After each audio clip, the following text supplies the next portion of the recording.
ট্রেনের প্রেক্ষাপট আমি যেটা আমাদের যে সকল রিস্কগুলো আমরা অ্যাড্রেস করছি আমরা এই প্রাকৃতিক বিপর্যয় যেটা আমরা সবচেয়ে বেশি আমরা বন্যা এই বন্যা ফ্লাশ ফ্লাডের কারণে হতে পারে রেইনফ্লেশন হতে পারে অথবা আপার স্ট্রিমের যদি হেভি রেইনফল হয়, হ্যাঁ, শাওয়ার হয়, তাহলে তা হতে পারে। বন্যার বিভিন্ন ক্যাটাগরিতে আছে। এই বন্যাকে আমরা বেশি দিনের জন্য রিস্ক মনে করছি। তারপর আসলে আমাদের স্বাভাবিক যেই সকল রিস্ক জলশ্বাস ঘূর্ণিঝড়, কিন্তু আমরা এই কোস্টাল বেল্ট এখানে নদী আছে, সাগর আছে আশেপাশে, সেখান থেকে সুন্দর ঘূর্ণিঝড় সৃষ্টি হয়। ঘূর্ণিঝড়ের কারণে আমাদের সি ওয়াটার লেভেল রাইজ হয়, যার কারণে আমাদের জলশ্বাস। তারপরে আমরা যেটা ন্যাচারালি আমরা যেটা রিস্ক মনে করছি সমস্যা হয়, যদিও আমাদের সেভাবে করলে কিছু নেই। আমরা কৃষি বিভাগ থেকে বিভিন্ন ধরনের শাল গাছ লাগাচ্ছি এবং অ্যাওয়ারনেস বিল্ডিং এর জন্য বিভিন্ন ধরনের যেন মাঠে যে কৃষক বা যারা কাজ করে তাদের জন্য একটা রিস্ক, এই জন্য আমরা ভদ্রমুখী অ্যাড্রেস করছি এবং ভদ্রপাত বিরোধক আধুনিক যুগ, আধুনিক দেশ, বিভিন্ন ধরনের ডিভাইস কিন্তু আবিষ্কার হয়েছে, সেগুলো আমরা দেখতে চাইছি। তারপর হচ্ছে আমরা যেটা ভূমিকম্প, এটা আমাদের হাত নেই, সেটা ভূমিকম্প কীভাবে কমানো হচ্ছে। ভূমিকম্প কমানো শুধু কম, তবে আমরা সব অ্যাওয়ারনেস বিল্ডিং এর জন্য কাজ করতে পারি।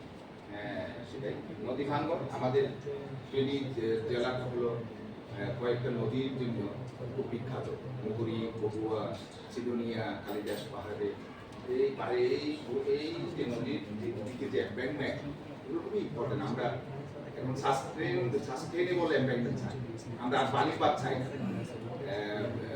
পানি নির্ভর হোক বা অন্য যে কোনো প্রতিষ্ঠান হোক, এই নদীর পারে যে এম্বাঙ্কমেন্ট তৈরি করে সেটা 1 বছর না 6 মাস থেকে না, যার কারণে আমার কৃষি জমি বারবার প্লাবিত হয়। আমরা এই ধরনের আর চাই না, আমরা চাই সাস্টেইনেবল। এই জন্য আমরা নদী ভাঙ্গনের যার কারণে আমার পুরো প্রোডাকশন খুবই মারাত্মকভাবে হয়েছে। তো এই জন্য আমরা চাচ্ছি যে এটা রমনাথ যদি আমরা মুসাফির ক্লোজা উপরে হলো ডাকাতিয়া নদী, ডাকাতিয়া নদী হলো রমনাথ পানি, এই পানিটা আমার ছোট ফেনী নদী হয়ে বিভিন্ন জায়গায় ছড়িয়ে যাচ্ছে। এই কারণে আমার মুসাফির ক্লোজা আরো 2 বছর লাগবে। এই জন্য আমাদের রমনাথটা কষ্ট করি, এই জন্য বিভিন্ন খালের মুখে যদি আমরা সুযোগ দিতে পারি তাহলে এইগুলো আমাদের ন্যাচারাল রিস্ক।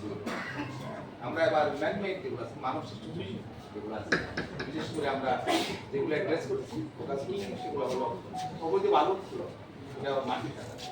আমার প্রায় চিন্তা করতে যে আমার ফেনীতে টপসেল অপহরণ শুরু হয়, আমি একটা অপহরণ বলবো। এই জন্য এই জিনিসগুলো আমাদেরকে বেশি বেশি যারা আমি হয়তো এই জেলায় না হলেও আমাকে মনে করতে হবে যে আমি যেহেতু এখানেই চাকরি করি, আমার রিজিক এখানে, শুধু আমাকেও যেভাবে চিন্তা করতে হবে, আপনাদেরকেও যারা ফেনীবাসী আছে তাদেরকেও দায়িত্বশীল থাকতে হবে। দায়িত্বশীল না হলে কিছু হবে না। আমি নিজেই যদি নিজের শরীরে আঘাত করি, ফেনীবাসী নিজের শরীরে নিজে আঘাত করতে চায়, এই জন্য এগুলো ক্ষতিকর দিকগুলো আমাদেরকে কমাতে হবে। এই বালু উত্তোলন এটা প্রশাসনের বিরাট একটা ভূমিকা আছে। আমরা কাজ করে যাচ্ছি প্রশাসনের সাথে, কৃষি সাথে আমরা কথা বলছি, আমরা 1 ইঞ্চি মাটিও বালু উত্তোলন করতে দেবো না অবৈধভাবে। হ্যাঁ, অবৈধভাবে করতে দেবো, কিন্তু অবৈধভাবে 1 ইঞ্চি মাটিও আমরা টপসেল অপহরণ করতে দেবো, চুরি করতে দেবো, উত্তোলন করতে দেবো। তারপর আছে আমাদের যে অগ্নিকাণ্ড, এটা আমাদের রেগুলার কাজ করা।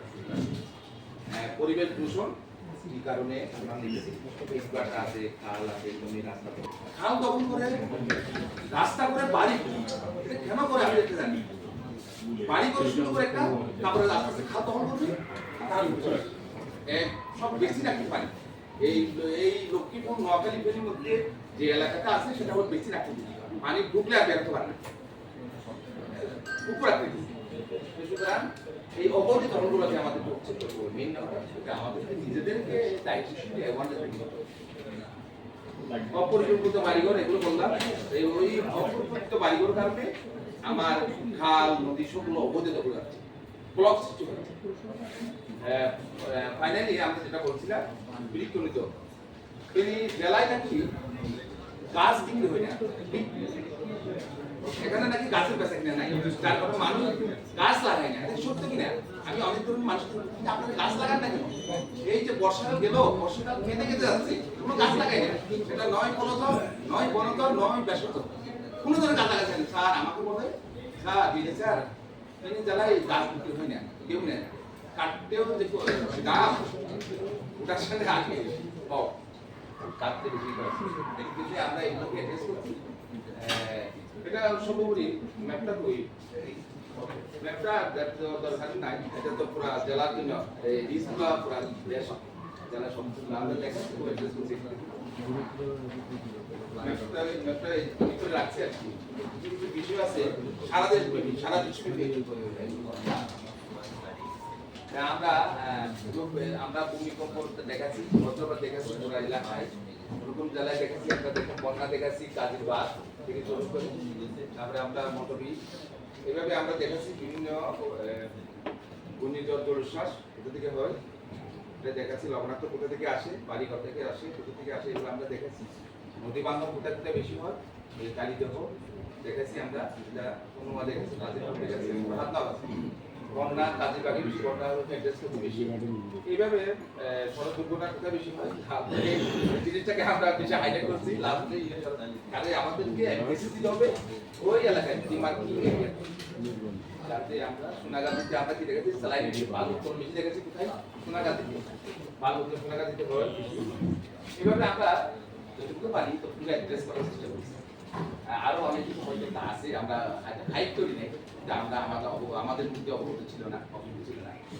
আমরা চাই সবাই সম্মিলিত একটা মাস্টার প্ল্যান করে এই পৌরসভায় এগিয়ে যাবে, এই পৌরসভার জবাবদিহিতার মধ্যে থাকবে, চর্চা থাকবে, গুড গভর্নেন্স প্রতিষ্ঠা হবে।